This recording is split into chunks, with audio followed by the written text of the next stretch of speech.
Ama şöyle koyulurdu kullanır yansı değildi Gülversen canım Allah ölüm kara gönlü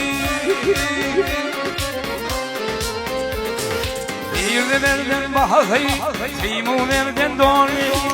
Şaktı şeker dillerden Kırlı kara gölgeleri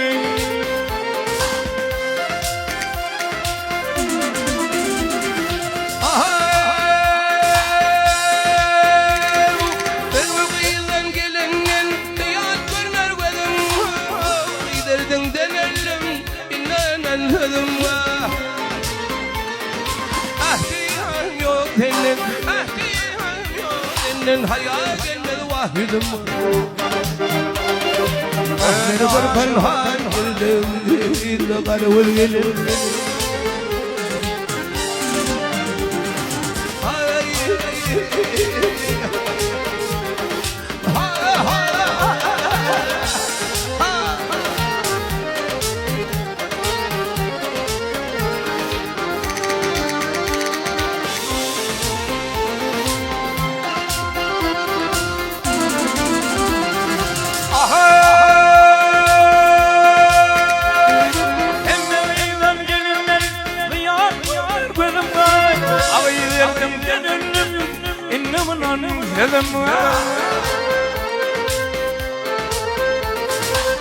İhtiyacım yok senin, ihtiyacım yok senin Hayal gelme vakidime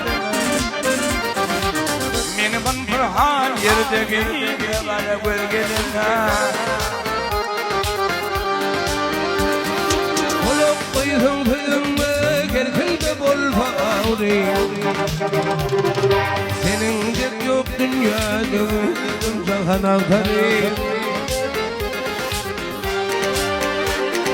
Muhtaç değil men aşığın sen aşığın gel Ön aşığın yoluna Kara gölgelerine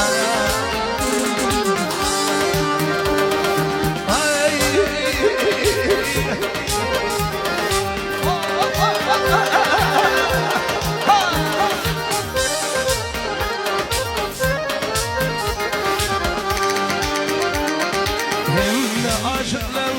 olmayı da karvul gelir